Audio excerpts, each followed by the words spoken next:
Friends, आज हम कराने जा रहे हैं एक सम्स जो कि रिडेम्पशन ऑफ प्रेफरेंस शेयर का था। इसके पहले वाले वीडियो में आपको मैंने बताया था कि हाँ मतलब कि उसके बारे में आपको बताया गया था बेसिक नॉलेज। आज हम एक सम्स कराने जा रहे हैं और इस सम्स में क्या रहेगा कि आपका जो फ्रेश इक्विटी शेयर जो रहता है वो मिसिंग रहेगा, हमको वही निकालना होता है।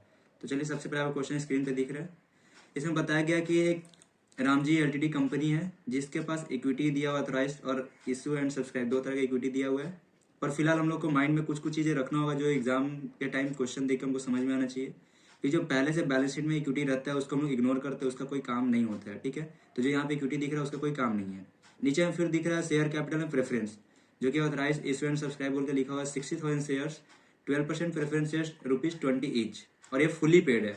और ये भी बात हम लोग को माइंड में रखना होगा हमेशा के लिए कि जब भी हम लोग सम्स कर रहे हैं तो प्रेफरेंस शेयर कभी कभार 2-3 ऐसे भी दे सकते हैं क्वेश्चन में, बट जिस के साथ फुल्ली पेड अगर लिखा होगा उसी का हम लोग कैलकुलेशन रिडीम करेंगे। नहीं तो उसके सिवाय कुछ भी दिखेगा या पार्टली पेड कुछ भी है फिर फुल्ली पेड नहीं हुआ है उसको हम लोग रिडीम नहीं करते। हम लोग हमेशा रिडीम किसको करते हैं, जो फुल्ली पेड होता है। ठीक है, अब उसमें हमको दूसरे उसके बाद दिया हुआ इन्वेस्टमेंट दिया हुआ 350 लाख का, उसका सरप्लस अकाउंट दिया हुआ 7 लाख। उसके बाद it was decided to redeem to preference share at a premium और प्रीमियम ऑफ 5%, यानी कि जब हम लोग रिडीम करेंगे तो आपका रिडीम करने 60,000 शेयर का तो करेंगे, बट प्लस उसके साथ 5% प्रीमियम भी हमको पेमेंट करना होगा। As on 31 March 2022 it was further decided to, और क्या क्या चीज़ है वो आपको एडिशनल इन्फॉर्मेशन में दिया हुआ है।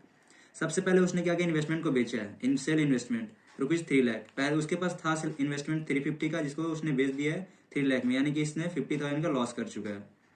बी नंबर बता रहा finance part of the redemption from company fund subject to living a balance of 2 lakh in the surplus account, यानी कि आपके पास सरप्लस अकाउंट में था तो 7 लाख, लेकिन हम लोग यूज करेंगे मतलब रिडीम करने के लिए तो उसमें से हम लोग 2 लाख को अभी भी उस बैलेंस शीट में दिखेगा, बाकी हम लोग 5 लाख यूटिलाइज कर सकते हैं रिडीम पर्पज के लिए। ठीक है, इसके बाद सी नंबर बता रहा है issue sufficient number of equity share. यहीं पे हमको मिसिंग, यहाँ पे देखिए लिखा हुआ साफ साफ सफिशिएंट नंबर, यहाँ पे कितना नंबर वो मिसिंग है।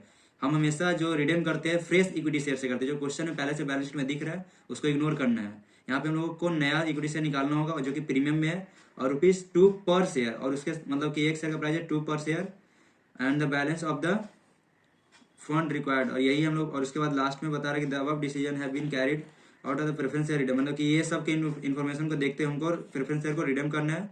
और हमें क्या यहाँ पे बोला है कि give journal entry to record the above transaction, यानी कि जो भी इसके रिलेटेड जो भी ट्रांजेक्शन बनेगा जनरल एंट्री होगा उसके हिसाब से हम लोग को जनरल एंट्री पास करना है। तो देखिए हम अभी अब सम्स स्टार्ट करने जा रहे हैं। इसमें देखिए ये आपका फॉर्मेट है, फॉर्मेट आपका जनरल एंट्री पास करना है। तो इन द बुक्स ऑफ, पहले वहाँ पे जो बुक्स का नाम होगा बुक्स का नाम देंगे यार। इस क्वेश्चन के हिसाब से बुक्स का नाम है रामजी एलटीडी यानी रामजी लिमिटेड। उसके बाद journal entry, date, particulars, ledger folio, rupees, एक डेबिट का कॉलम होगा एक क्रेडिट का कॉलम होगा। ठीक है, अब यहाँ पे सबसे पहला एंट्री पास करना होगा कि हम लोग को प्रेफरेंस शेयर को कितना, प्रेफरेंस शेयर होल्डर को मतलब कितना पेमेंट करना है। तो उसको कहाँ एक प्रेफरेंस शेयर कैपिटल देना होगा, तो जिस चीज़ को देना preference share capital account debit. अब यहाँ पे हम शॉर्ट में लिख रहे हैं एक प्रीमियम जो था, प्रीमियम और रिडेम्पशन ऑफ प्रेफरेंस शेयर, उसको हम शॉर्ट में लिख रहे हैं पोर ऑफ अकाउंट डेबिट। अब ये हम लोग ये दोनों किसको पेमेंट करना है, premium plus preference share capital किसको पेमेंट करना है, प्रेफरेंस शेयर होल्डर लोग को, क्योंकि यहाँ पे प्रेफरेंस शेयर की बात हो रहा है इसलिए यहाँ पे प्रेफरेंस शेयर होल्डर बोलते हैं उसको, होल्डर अकाउंट। ठीक है, अब देखिए प्रेफरेंस शेयर कैपिटल कितना का, यहाँ पे लिखा हुआ है 60,000 शेयर था 20 ईच करके, 60,000 शेयर था 20, तो हमारा हो जाएगा 12 लाख का हो जाएगा प्रेफरेंस शेयर कैपिटल। प्लस बोला था यहाँ पे कि हमको रिडीम के टाइम 5% प्रीमियम चाहिए, तो या तो प्रीमियम हम लोग डायरेक्ट 20 का 5% करके निकाल सकते हैं या फिर इस अमाउंट पे भी हम लोग निकाल सकते हैं। तो हम डायरेक्ट क्या कर रहे हैं 12 लाख का ही 5% चार्ज कर दे रहे हैं, तो हो जाएगा 60,000, यानी कि 12 लाख प्लस 60,000, यानी कि 12 लाख 60,000 मेरे को होल्डर लोग को पेमेंट करना है। दूसरा हमने इन्वेस्टमेंट का जो सेल किया उस इन्वेस्टमेंट का एंट्री पास कर रहे हैं।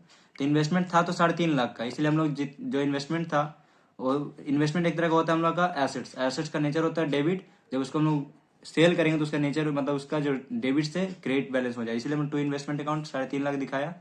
ये पैसा हम लोग कहाँ बैंक में आएगा, तो बैंक ऑन डेबिट बोल के 3 लाख में बेचे तो 3 लाख बैंक में आ गया, तो ये जो 50,000 तो आप मेरे लिए क्या लॉस है, तो लॉस हमेशा डेबिट होता है, तो profit and loss account debit बोल के 50,000 रुपया। अब से मेरे को क्या था यहाँ पे इक्वेशन, कहीं पे बैंक बैलेंस मेंशन नहीं था, इस वजह से हम लोग क्या कर रहे हैं, इक्वेशन बना रहे हैं। ठीक है, अगर बैंक बैलेंस होता तो बैंक अकाउंट बना के हम लोग को नंबर ऑफ शेयर निकालना होता, बट यहाँ पे तो है नहीं, तो इक्वेशन बनाए कैसे। तो इसका सबसे पहले प्रेफरेंशियल कैपिटल प्लस प्रीमियम जो था उसको शॉर्ट में लिखा पोरअप इक्वल टू, ये दोनों को हमको करना है, कहाँ से कर सकते, number into face value plus free reserve plus profit and loss. और हमेशा एक बात याद रखिएगा, जो पोरअप यानी जो पोरअप हमेशा कहाँ से राइट ऑफ होता है, पीएल से, तो पोरअप को और पीएल का हमेशा बैलेंस सेम होगा। देखिए हम इसलिए 60 दोनों जगह रखा है। प्रेफरेंशियल कैपिटल कहाँ से आया, 12 लाख जो आपका एंट्री पास किए थे, ठीक है, उसमें से इक्वल टू नंबर हमेशा मिसिंग है इसलिए एक्स पकड़े। फेस वैल्यू अगर क्वेश्चन में गिवन है तब तो ठीक है, नहीं है तो इक्विटी शेयर के लिए 10 पकड़ते हैं, ठीक है 10 प्लस। अभी फ्री रिजर्व, फ्री रिजर्व कहाँ से आया, देखिए आपके पास क्वेश्चन में था टोटल सरप्लस, यानी फ्री रिजर्व का हम लोग का क्या क्या आता है, आपका आता है profit and loss, general reserve, but यहाँ पे एक सरप्लस बोल के, यानी प्रॉफिट एंड लॉस को ही सरप्लस बोलते हैं। तो हमारे पास दिख क्या रहा है, सिर्फ सरप्लस, और वो भी 7 लाख का। बट उसमें से क्या है कि 2 लाख बोल रहा है अभी भी मेरे को लिविंग करके, मतलब बैंक मतलब मेंटेन करना है, तो 2 लाख तो पहले माइनस कर दिया, यानी 5 लाख को यूटिलाइज कर सकते हैं रिडीम करने के लिए। उसमें से क्या बोल रहा है कि 50,000 का मेरा इन्वेस्टमेंट बेच के लॉस हो गया, तो अगर मेरा प्रॉफिट पहले से 5 लाख दिख रहा है, उसमें से 50,000 का लॉस हुआ है, तो बैलेंस अब कितना दिखेगा, 4.5 लाख, क्योंकि प्रॉफिट अब 4.5 लाख मेरे हाथ में है। अब उसमें से भी हमने 60,000 क्या किया, 60,000 पीएल को सेटअप करने के लिए, पोरअप को सेटअप करने के लिए ले लिया, यूज कर लिया। तो 4.5 में से अगर 60,000 माइनस कर दे तो 3 लाख 90, यानी फ्री रिजर्व में मेरा पास यूटिलाइज कितना कर सकते हैं रिडीम करने के लिए, सिर्फ 3 लाख 90 ही। ठीक है, तो इसको अब सॉल्व किए हम लोग, तो 12 लाख 60 ऐड करके आया, फिर एक्स इंटू 10 और ये दोनों का ऐड किया तो हो गया 450। अब हमने क्या किया, एक्स को बाहर निकाला, 12 लाख 60 माइनस 450 जो इंटू में था तो इसको डिवाइड में रखा, तो ये कैलकुलेशन करने के बाद आ गया मेरा 81,000 शेयर। ये अमाउंट में नहीं है, हमेशा यहाँ पे लिखना पड़ेगा आपको शेयर, ठीक है। ये जब आपको मिल जाएगा उसके बाद ही अब आप आगे का एंट्री पास कर सकते हैं। तो हम लोग रिडीम करना है, तो रिडीम करने के लिए हम लोग पहले जो रिडीम करेंगे तो bank account debit, bank account debit. अब देखिए टोटल था कितना 81, ये तो मेरा शेयर आ गया, लेकिन बैंक में हम लोग का जो फेस वैल्यू था वो तो जाएगा ही, प्लस प्रीमियम का पैसा भी जाता है। तो 10 फेस वैल्यू था प्लस प्रीमियम 2 रुपया का था, तो हो गया 12, यानी कि 81,000 टू 12 करेंगे तो बैंक में वो पैसा जाएगा टू किससे हम लोग रिडीम करें, इक्विटी शेयर कैपिटल से।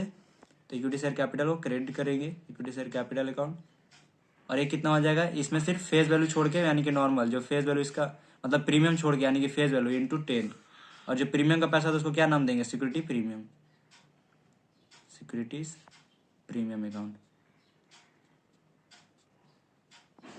81 इंटू 2, क्योंकि 12 इधर था, उसमें से 10 यहाँ आया, और प्रीमियम में कितना चला गया, 2 आपका प्रीमियम में चला गया, तो हमको 81 इंटू 12 करेंगे तो जो अमाउंट आएगा, यानी कि 9,72,000, ये हो गया आपका, बैंक में इतना पैसा आएगा।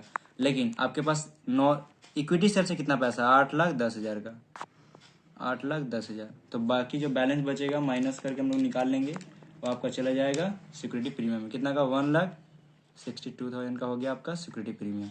अच्छा, अब मेरे को रिडीम करने का पर्पस क्या था, 2 पर्पस होता है, एक इक्विटी शेयर से करते हैं और एक दूसरा फ्री रिजर्व से। तो हमारे पास था टोटल कितना, टोटल था आपके पास 12 लाख का प्रेफरेंशियल कैपिटल, उसमें से हमने कितना का कर लिया, 8,10,000 का हमने रिडीम कर चुका है। हमेशा इक्विटी शेयर के साथ मैच करना, ना कि बैंक के साथ। तो 12 लाख में से अगर 8,10,000 हम लोग हटा देते हैं तो बैलेंस कितना बचेगा, 3,90,000, यानी। और हमको अब दूसरा पर्पस क्या था कि दूसरा कहाँ से हम लोग लेते थे, फ्री रिजर्व, और फ्री रिजर्व में हमारे पास ऑलरेडी 3,90,000 दिख रहा था। यहाँ पे देखिए फ्री रिजर्व में 3,90,000 अभी भी दिख रहा है। तो अब इसको हम लोग रिडीम करेंगे, तो यहाँ पे जब एंट्री पास करेंगे तो हमको पहले CRR क्रिएट करना होगा। तो यहाँ पे हम लोग नाम दिखाएंगे surplus account debit, surplus account debit.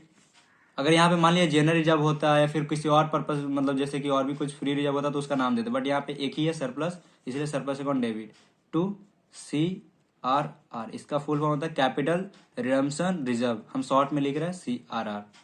तो इतना कितना का मेरे को अमाउंट का दरकार है अभी, 3,90,000, ये मेरा हो जाएगा। अच्छा अब देखिए, अब इसके बाद मेरे को, ये तो हमने सिर्फ अभी 12 लाख को, मतलब जो इसका प्रेफरेंशियल कैपिटल था उसका रिडीम किया, यहाँ से 8,10,000 और इधर से 3,90,000, पूरा 12 लाख का। लेकिन जो 60,000 पोरअप था, तो पोरअप था उस टाइम क्रेडिट डेबिट बैलेंस, तो जब उसको रिडीम करेंगे तो क्रेडिट हो जाएगा। और किसके साथ कर रहे हैं, प्रॉफिट एंड लॉस के साथ, तो प्रॉफिट एंड लॉस को करेंगे डेबिट, क्योंकि आपका लॉस इधर ये हो रहा टू पोरअप अकाउंट, यानी प्रीमियम को आप पोरअप से राइट ऑफ कर रहे हैं, कितना का, 60,000। अब जब हमने पूरा सबका ये कर चुका है ड्यू एंट्री, तो हमको रिसिप्ट एंट्री भी करना होगा। तो पेमेंट कितना करना हो, पेमेंट तुमको पूरा 12,60,000 करना होगा, क्योंकि प्रीमियम प्लस प्रेफरेंस दोनों करना होता है। तो जो पहले से क्रेडिट बैलेंस दिख रहा था होल्डर लोग, उसका अभी डेबिट करेंगे, preference share holder account debit to, हम लोग कहाँ से पेमेंट कर सकते हैं, टू बैंक। होल्डर लोग को पेमेंट कहाँ से करेंगे, बैंक से, तो टू बैंक अकाउंट कितना का, 12,60,000 का। जो हम लोग पेमेंट करते हैं पूरा का मतलब प्रेफरेंस शेयर प्लस प्रीमियम दोनों का पेमेंट करते हैं, इतना ही करने का आप लोग को 10 मार्क्स मिल जाएगा एग्जाम में। बस ऐसे ही पूछता। और ये है कि ये यहाँ से आपको जो आपको दिख रहा है इतना जो जनरल एंट्री, ये पूरा आपको हर एक क्वेश्चन में ऐसा ही दिखेगा, इतना ही जनरल एंट्री पास करना होता है। कभी कभार क्या होता है, कहीं किसी क्वेश्चन में इन्वेस्टमेंट का नहीं होता है, यानी इन्वेस्टमेंट सेल ही नहीं करता है, तो इसका एंट्री होगा नहीं। बाकी आपको पूरा ऐसे ही दिखेगा। और ये इक्वेशन कब बनाते हैं, इक्वेशन हम लोग तब बनाते हैं जब क्वेश्चन में बैंक बैलेंस गिवन नहीं होगा और नंबर ऑफ इक्विटी से हमको पूछ रहा होगा। और जब बैंक बैलेंस दिया होगा उसका हम नेक्स्ट वीडियो में आपको वीडियो बनाएंगे, तो उसमें आपको बताएंगे कैसे बैंक का अकाउंट बना के ये एंट्री पास करते हैं।